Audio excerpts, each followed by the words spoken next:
Hello there, how are you? Welcome back to How I Did It.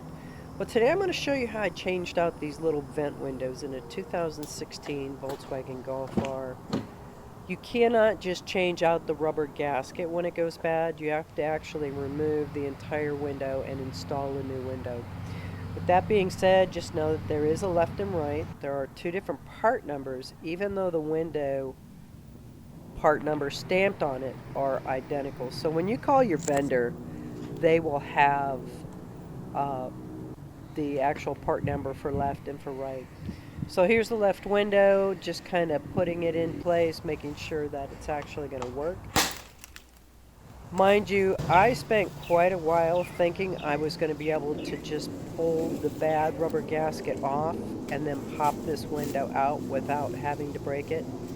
And I just found that it's easier, tape a bag down there it's just a grocery shopping bag down there to catch the majority of the glass shard. And then use a spring-loaded punch or something with the metal tip and just tap it, like even a Phillips screwdriver, and tap it with a hammer will shatter that tempered glass. And then, of course, my 7-in-1 painter's tool, and I'm just kind of chiseling away at this polyurethane caulk. Now, this is the same exact black caulk that they use on the windshield, and my goodness, it has it just stuck in there like you cannot believe. Once you get everything, the majority of it pulled off of there, go ahead and vacuum. You're going to have a lot of glass dust, and you want that completely clean before you try to install the new window. So a quick wipe with some alcohol just to double check it, and then I'm going to go over it with a razor knife and trim it off. And here I'm just making sure that it's going to go in without any issues. So you put the nose or the pointed part in first and then put the back part in. It just kind of slides in place, and with that caulk on there, it holds it fantastic. So here, this was, well, it was really actually, the entire thing was tedious. This was very tedious because you don't want to remove all the caulk. You want to leave maybe a millimeter layer of caulk on there. It doesn't have to be perfect, but you don't want to remove 100% of that caulk. Once you get that all down to the right amount, you're going to use your primer. Spend the money, buy the primer. You're going to need the primer. I didn't buy the applicators, I just used Q-tips, and Q-tips worked great. So you're going to go ahead and prime your windows. You're going to let them dry, and then you're going to go back and you're going to prime the car, the old caulking, or any place that you hid the metal and took the caulking completely off and went all the way down to metal. Now just know that this black primer stains. I've got a black car here that I'm working on, so it didn't matter if it got a little bit off kilter. But if you have a light colored or a white car, that's going to show up. So take your time, use some care. At this point, you're almost done. And it is tedious. And having the Q-tip actually was kind of nice because you could control the spread of that primer.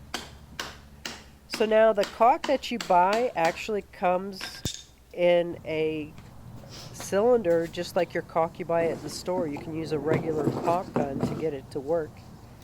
The tip you're going to cut straight across at about a 1/4 inch is what I'm doing here. Then you have to go over to the window weld, that's the raised part, and get a measurement here.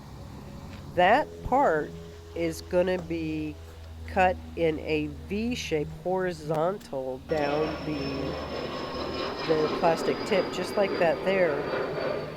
The logic in it, you put the flat part that you cut, the 1/4 inch, right on the window itself, the window edge. And then you have the caulk come out that V shape, but the caulk is standing up. So when you put the window in over the top of it, it just perfectly seals it, and you don't end up with caulk all over the car, all over the window. Now it's just a matter of trying to get the position. Now I had this sitting in the sun while I was doing the cleaning and removing the excess old polyurethane caulk. And so this side went on much easier than the other side, the next side that I'm going to do. So just know you can put this in a plastic bag of hot water, or put it in plastic bag, seal the plastic bag and put it in hot water. That will heat this caulk up and it will make it come out of the tube so much easier than what I have here and even what I have on the next window. It's kind of amazing, once you get it out of the sun, it starts cooling down and it just is very stiff to apply. It will apply, but it's just stiff.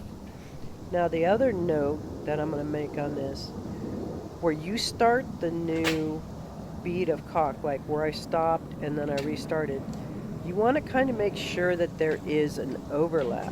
If you don't make sure that you have just a smidge, it doesn't have to be a lot, maybe a quarter of an inch, an eighth, maybe a little bit more, a little bit less, but right in that general ballpark, you want that overlap. That way, once you install this window, you won't have an air leak. Nothing more frustrating than going down the road and hearing whistling of wind coming in and you can't figure out where it's coming from. So you put the corner in first and then you push in the back part. It's that easy. Couple pieces of tape, one on the outside to hold it in place. I also put one on the inside to hold it in place. Leave it for 24 hours, just like you would do with your windshield install. The longer you leave it, up to 24 hours, the better. And then it's just a matter of repeat on this side. Now, I didn't show the removal of the glass and all that over on this side. That was silly. It was redundant. I showed the caulk going on this side just to show how keeping it in the shade, it thickened up. The viscosity of it went down. And so I'm kind of on the struggle bus, so it might even be worth your while if you're going to do both window vents, or if you're going to use this caulk in any sense of the imagination. Don't let it sit in the shade. Make sure it's in the sun. And if you don't have a nice hot sunny day that you're putting this on your vehicle, then you're going to want to go ahead, put it in a Ziploc bag, zip the Ziploc bag closed and put it in hot water. That way it'll flow nicely. But as you can see, you keep the flat end of the tip against the window weld itself with that V-notch. So when that caulk comes out, it's raised up off of the window. And that cut it ended up being about 3/8 of an inch, maybe half. But again, you go up to your window weld, you get that measurement, and then that's where you cut that horizontal V in it. And then as I change directions with this, you'll notice that I'm rolling the direction of the tube of caulk itself. That way, when it comes out, it'll still have that raised ribbon type bead. So when I set the little window in, it'll seal it up just perfect. Now, a little fun fact for you. We've come to the conclusion that car wash soap is what is causing the rubber to degrade on these newer model cars. So that one again, tip it in, put the nose in first, tip the back in, and there you have it. Just that easy. So a little before and after. Alrighty then, I want to thank you all for stopping by. Have an absolutely wonderful and blessed day. I'll see you next time.